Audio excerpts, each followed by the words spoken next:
Hello everyone, and welcome back to my stamp room. This is a little trinket box that I created using an empty container from one of my collections of buttons from Stampin' Up! And I just wanted to kind of walk you through how I did this.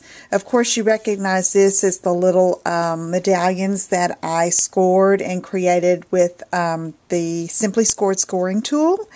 And this little cute little scallop circle behind it, this element is from the pennant die, Perfect Pennants die, and I used some champagne glass glitter around it.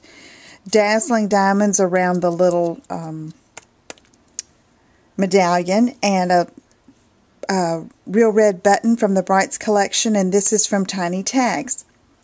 Now, underneath here, I've used the 2.5-inch circle punch to cover, and I'm just going to kind of walk you through that and give you the measurements.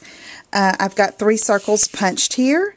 This is in Cherry Cobbler, and those are going to be adhered to the top and to the inside of the top as well as the bottom, and I'm using Crystal Effects to glue it. I would use sticky strip, that would be fine as well. You just want something that's going to hold, and so I'm using this.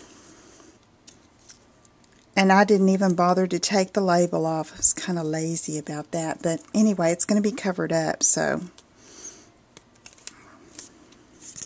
partially anyway.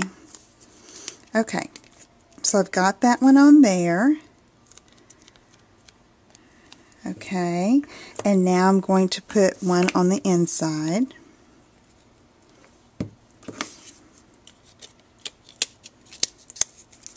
Just fits right down in there.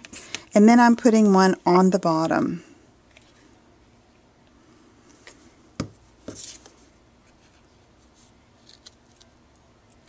Got kind of sloppy with that. Okay, that's going to dry real well. Alright, I'm going to set the Crystal Effects aside and show you that I cut a piece of designer paper 1/2 inch wide by 11, and that just gives me plenty of room to go around the edge here. Okay, and what I did for the previous one is I just used a glue dot, and I put one on one end.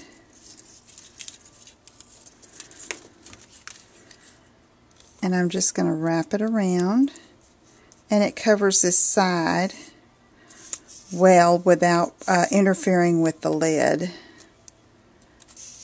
I'm going to come all the way around, and then I see where I have some excess, so I'm going to trim that off, but yet leave room for another glue dot or 2.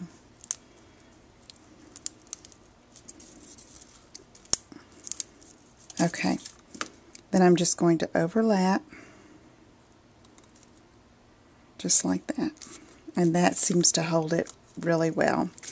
Now for around the edge here, and I probably should have taken this label off. I think what happened is I ended up picking up the wrong lid for the video. There. Okay, and I used sticky strip because since it was going to be on the lid and that it was probably going to be removed several times depending on what was in it, treats, or you could give someone, a crafter, some brads and buttons and put that in there. It'd be real cute as a gift. And I'm just going to go around the edge here and trim off the sticky strip, and then I'm going to pull off that red line.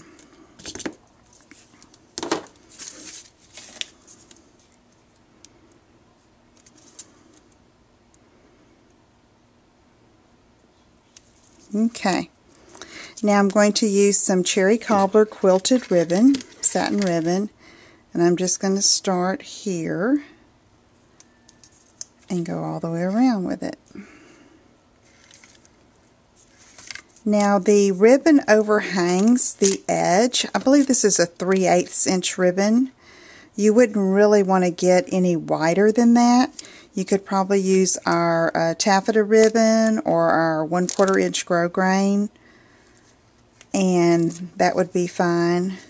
Just nothing too wide so that you won't have too much of an overhang.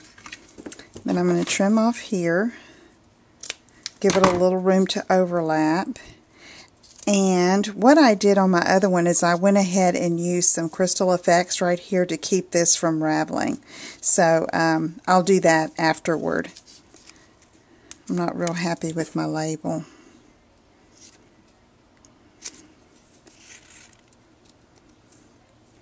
Sometimes you just have to adjust. Let's see if I can scrape that off. Push it underneath maybe. Okay. Alright. Okay, so now we have that part, and what I'm going to do is I'm going to hot glue this medallion on top. Okay?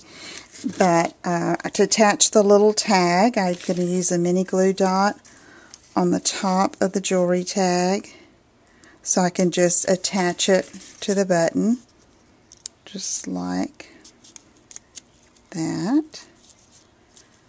And that's real cute. And then I'll hot glue this on to make sure it holds well. Okay. So there you have a cute little trinket box that you can use, and you could even put little candies in that to present to someone. So if you have any questions, email me at lisa@inkinspirations.com. Thanks for joining me, and I'll see you again soon. Bye-bye.